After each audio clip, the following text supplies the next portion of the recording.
हरे कृष्णा। ओम नमो नारायणाय नमः। एकादशी तिथि भगवान श्री हरि विष्णु को समर्पित होती है। श्रावण मास के कृष्ण पक्ष में आने वाली एकादशी को कामिका एकादशी के नाम से जाना जाता है। श्रावण मास में श्री हरि की पूजा अत्यंत फलदायी मानी जाती है।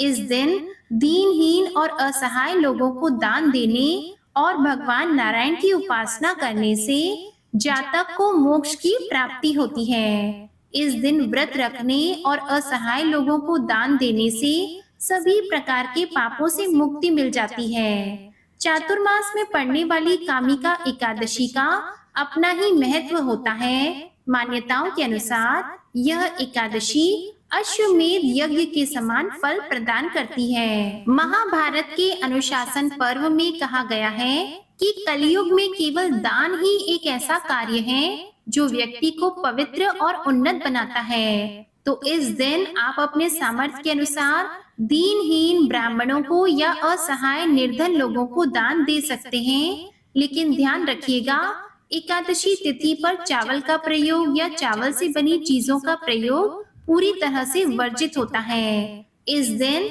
भगवान श्री हरि को तुलसी दल अर्पित करना बहुत ही शुभ माना जाता है। इस दिन आप दान में पीले फल, मिठाई, कच्चा अनाज, तिल का दान, पीले वस्त्रों का दान कर सकते हैं। इसके अलावा दही और घी का दान भी इस दिन बहुत शुभ माना जाता है। इस बार कृष्ण पक्ष की एकादशी तिथि 2 दिन है और एकादशी तिथि प्रारंभ होगी 20 जुलाई दिन रविवार को दोपहर 12:13 पर और एकादशी तिथि की समाप्ति होगी 21 जुलाई सोमवार को सुबह 9:38 पर। इस बार उदया तिथि के अनुसार 21 जुलाई सोमवार को ही केवल एक दिन कामिका एकादशी का व्रत रहेगा।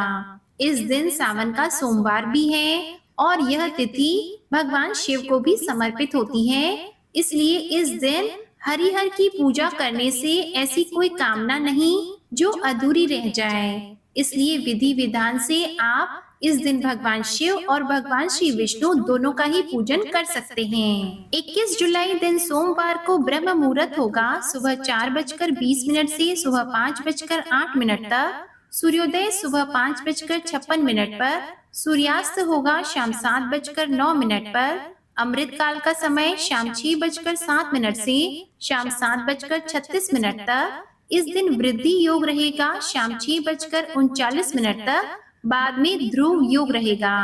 प्रातः काल पूजा का मुहूर्त होगा सुबह 4:35 से सुबह 5:36 तक और राहु काल का अशुभ समय रहेगा सुबह 7:30 से सुबह 9 बजे तक। द्वादशी तिथि प्रारंभ होगी 21 जुलाई सोमवार को सुबह 9:39 से। फिर द्वादशी तिथि की समाप्ति होगी अगले दिन यानी 22 जुलाई मंगलवार को सुबह 7:05 पर और 22 जुलाई मंगलवार को यानी एकादशी व्रत पारण वाले दिन ब्रह्म मुहूर्त होगा सुबह 4:21 से सुबह 5:09 तक। सूर्योदय सुबह 5:57 पर। सूर्यास्त शाम 7:09 पर। प्रातः काल पूजा का शुभ मुहूर्त होगा सुबह 4:35 से सुबह 5:37 तक। ध्रुव योग दोपहर 3:32 तक। बाद में व्याघात योग प्रारंभ हो जाएगा। गोधूली मुहूर्त शाम 7:17 से शाम 7:37 तक रहेगा और राहु काल का अशुभ समय दोपहर 3 से 4:30 बजे तक रहेगा। हरिवासर का समय 21 जुलाई सोमवार को दोपहर 3 बजे ही समाप्त हो जाएगा और हरिवासर के समय व्रत नहीं खोला जाता है। एकादशी व्रत का पारण किया जाएगा 22 जुलाई मंगलवार को सुबह 5:35 से सुबह 7:05 के बीच में। ध्यान रखिएगा द्वादशी तिथि इस दिन 7:05 तक ही है। इसके बाद से त्रयोदशी तिथि लग जाएगी तो आप शुभ मुहूर्त के अंदर अंदर ही अपना व्रत खोल लीजिएगा। मान्यताओं के अनुसार एक बार एक क्षत्रिय के हाथों एक ब्राह्मण की मृत्यु हो गई, जिस कारण उसे ब्रह्म हत्या लग गई। जब उस क्षत्रिय को अपनी गलती का एहसास हुआ तब पश्चाताप करने के लिए उसे ब्राह्मणों द्वारा बताने पर कामिका एकादशी का ज्ञान हुआ और कामिका एकादशी आने पर उसने विधि विधान से एकादशी का व्रत रखा और द्वादशी तिथि को ब्राह्मणों का पूजन करके उन्हें भोजन कराया जिसके प्रभाव से उसे ब्रह्म हत्या से मुक्ति मिल गई। इस शुभ तिथि पर सुबह स्नान आदि से निवृत्त होने के बाद हाथ में जल और पुष्प लेकर संकल्प लेकर व्रत प्रारंभ करना चाहिए और शाम को विशेष पूजन करना चाहिए, रात्रि को जागरण करना चाहिए और दीपदान भी करना चाहिए। जय श्री कृष्णा।